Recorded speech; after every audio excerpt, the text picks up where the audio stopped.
Page 416. Rabbi Avraham ben Rambam was talking about the fact that your neshama and your body, though not at war with each other necessarily, you are always in the struggle of figuring out what to prioritize. Which one am I putting more emphasis in? Inevitably, when I emphasize one thing, I will not be able to emphasize another thing. If I'm busy in one area, it doesn't mean that I neglect another area. I simply can't give it all the attention that I possibly can. I want to give you a logical example, he says. From it, you'll be able to understand this concept. ואומר כי על ידי התקשרות הנפש לעולמה העליון תסתכל בדברי בינה וחוכמה. When your soul begins to connect to the higher world, you notice by the way that Rabbeinu Avraham is using words interchangeably, soul, spirit. He's not here a Kabbalist trying to get you different parts of your soul. That's not where he's coming from at all. When your soul begins to connect to the higher world, the way it does that is b'divrei bina, with words of perception, v'chokhmah, and wisdom, b'yidei itkashruta ba'olam shenituna bo. Titasek b'tanugot hachushim, but when it is involved in the world which it currently is in, it gets involved in chushim, are sensual pleasures. The senses, the things that make one's senses happy. Kegon machal, like eating, umishter, drinking, umishgal, and sexual behaviors, v'chayotze behem, and other such things.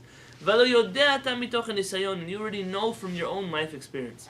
She'im titamek b'isuk madai v'taflik. But I think we read this paragraph last time, that if you are involved in intellectual pursuit, and you really engross yourself in it, yizdakech sichlecha, your mind becomes refined, v'titaher nafshecha, and your soul is purified.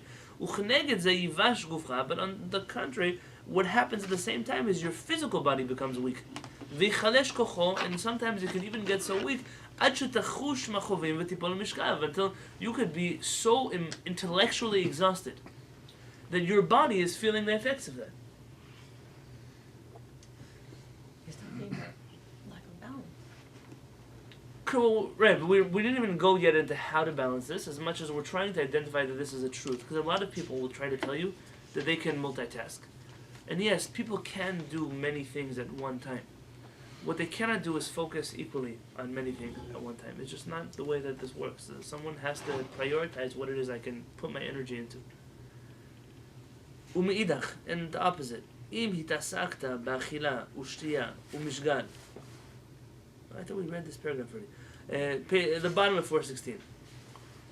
ומן המשל הזה נתחבר לך איפה כי הקשר בין הנפש ובין שלמותה, page 418, ירופף עם קשריה עם בסיסה שהוא הגוף. From this example it should be clear to you that strengthening the link between the soul and the world in which it came from. It's interesting. Here he's trying to say the spiritual world, but he keeps repeating this world in which it came from. That's a broader term. It's more vague because we're not so familiar with the world from which the souls come from. But he's not trying to break down the world between physical and spiritual, but as much as where I come from versus where I am currently. בסיסה תרופף את קשריה עם עולמה העליון. If you focus on one, you'll weaken the other. תלאה לשוננו להורות את הדרך אל העניינים הנשגבים הללו. Forgive me, he says, that my language is difficult to... It's hard for me to use my words to explain this concept to you. There's not a concept that one can fully comprehend logically unless they truly understand what are neshamot. What are we talking about? How does this work? אל יראה בעיניך איפה אם יקראו על דרכך אלו דברים קלים שאינם מדויקים כל צורכם. Do not criticize minor inaccuracies in what I'm writing. כיוון שכבר נתבהר לך הכוזב, because this idea should already become clear to you. This is a very honest writing style. Oftentimes people will try to pretend that they have the complete, clearest understanding of a subject. And when they speak, it only gets more confusing. In fact, I've been on this day on Shabbat, and the world in which we live today, what is more vague, what is more gray, what is more unclear and confusing, is considered lofty and spiritual and deep. What is clear, what is obvious, what is true, is considered like juvenile almost. Who cares about what's simple? It can't be that. It can't be that simple. Halakha can't be that easy. It can. It really can. Believe me that it can be that easy. But people are already trained to think a different way. Rabbi Avraham is trying to tell you this is the truth. If I cannot fully articulate it in words, that doesn't take away from it being true. It simply means that I don't have words in which I can explain this to you.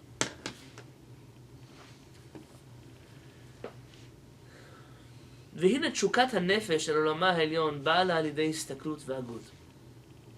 The passion that a soul can achieve for the higher world is through proper perspective. ותשוקתה אל תועלת והנאת הגוף טבעית היא. And in contrast, a person's passion for sensual gratification is natural to it. כי אפילו אדם נחות דרגה השטוף באכילה ושתייה וכיוצא בהן. Even a person who's in the lowest level of just eating and drinking and the like.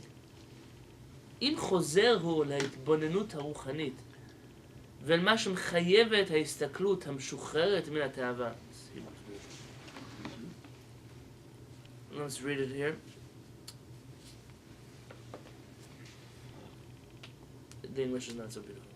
If a person will go back to spiritual introspection, and be able to look in context as to his life without being subjugated to his tavot. He looks at what, like, imagine I didn't have this yetzer. Imagine I didn't have these needs. What is it that I'm doing? יתגלה לו כי חוטא הנה הוא דברים שטבעו מעדיף אותם. He'll find out that he's a choteh, he's a sinner, not in the way that one sins, but in the way that one is doing something wrong. He's enjoying things that are not so important. Sichlo baz lahem uvosh behem, his intellect, it doesn't care. He doesn't care about these pursuits that he's running after. ודברים שטבעו מזניח אותם, הרי הם נעלים ונכבדים בעיני השכל. And he can truly realize that there are things that I should be pursuing, that it takes more work than food and drink and other pleasures. But at that moment of clarity, he realizes mitztaer al haznachatam. He feels bad. He grieves over this neglect of his spiritual pursuits. אלא שתאוותו וטבעו גוברים על השקפתו ושכלו. But what happens is that his nature is taking over what he knows to be correct. It's what's dominant inside of him. It's very deep what he's saying here.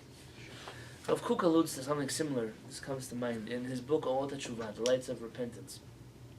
And what he says is that a person, no matter where they are in life, can be doing terrible avirot, like soaked in a world of things they're doing wrong. But then random moments of clarity. He calls it like lightning in a dark sky, in which you see everything. In a moment, it goes away after a moment. But that clarity will often lead a person to do teshuvah. Sometimes a person says, listen, I know where I should be. I just can't do it. And my nature is so deeply involved in something. But even that is a level of understanding. The person who can admit that what they're involved in is not the most noble pursuit, that's a problem.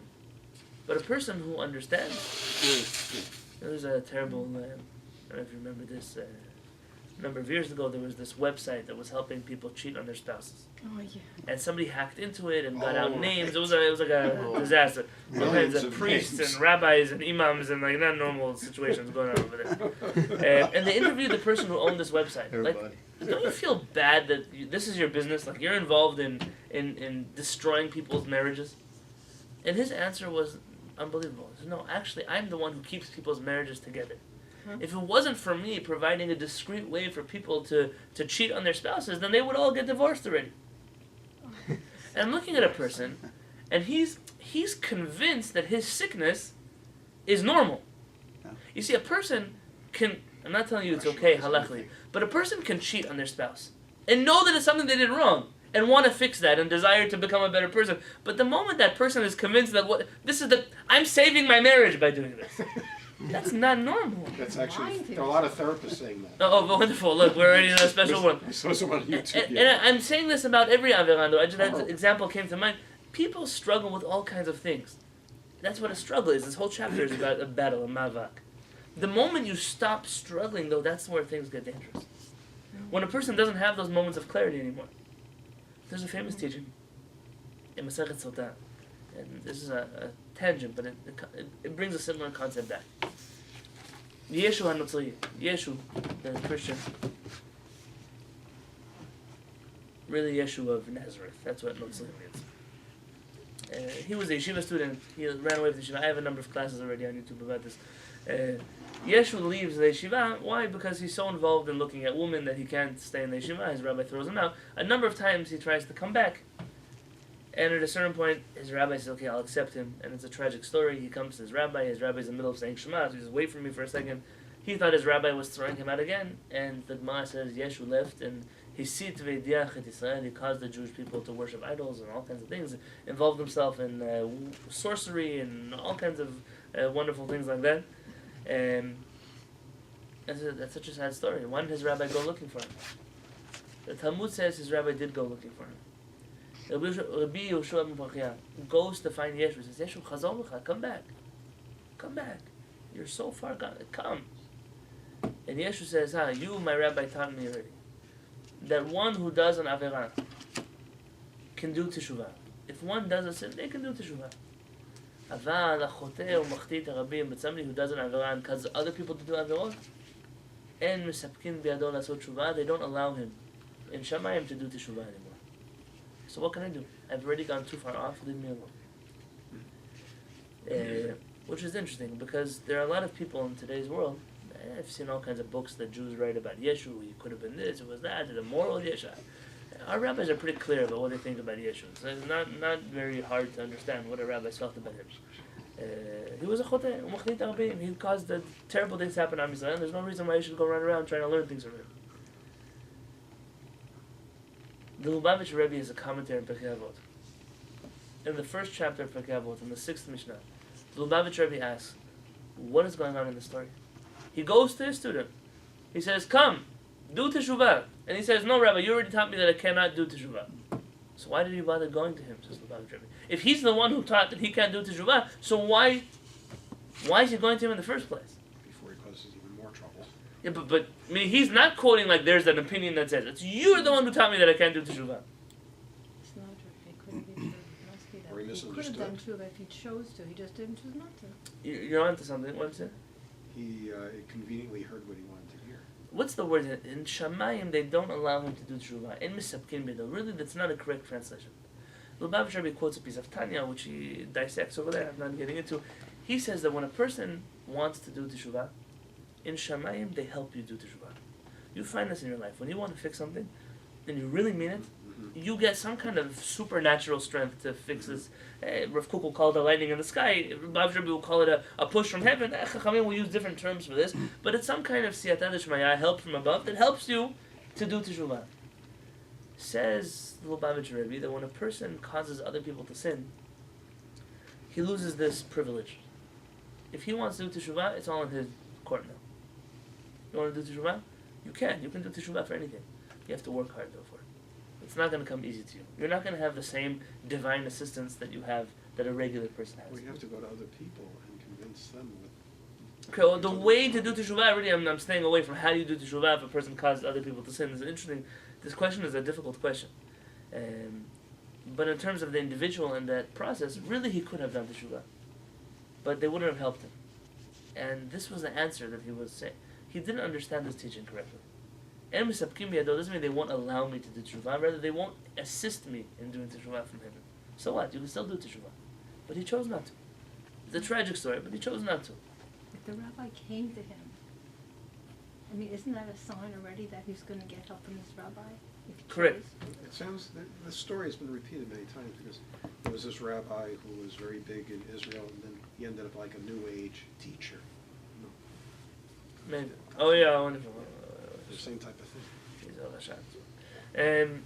Yeah. Unfortunately, it's not the first time we've seen a personality like that.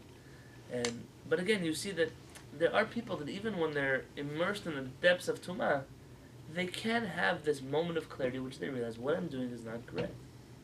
I've sometimes wanted to stop certain people and say, you, in the honest, no one's listening, heart-to-heart conversation, do you really believe the things that you say? Do you really think that what you're doing is real? There's a preacher somebody asked me about recently. He's a Christian guy. He runs around exorcising demons from people. You see it gets on stage and they fall on their backs and they look like having a Tongues seizure. wag. Yeah, it's a whole. And it's, from what everyone's saying, this one's cured from cancer. This one got cured from eye illness. This one was blind. Now he can see. And it's come out to let this guy is a glorified con artist. He's even a Christian preacher. He's not. He's making a lot of money from what he's doing. And the question is, does this guy really believe what is that he's doing? Did he get so deep in his con that he actually thinks that he has some kind of supernatural power? Or does he every morning wake up and know that he's a disgusting human being that's manipulating millions of people, but that's just what he does for a living? And I know you might not care to see that difference, but it's an interesting thing, because it's two different places where a person is at. The person who believes his delusion, it's almost impossible to bring such a person back. There's no reality left in which to pull you in. A person who has the knowledge that what they're doing is incorrect, there's a way to do teshuvah. There's always a way to do teshuvah. And I think that what the Rabbi Yonatan is pushing us to is to find those moments of clarity. How we're going to win the battle, we didn't get to it yet. And tomorrow night is going to talk about a Navi. That even a prophet enjoys certain physical pleasures in the world. That's a normal thing in the world. But how you deal with this battle, already that's for tomorrow.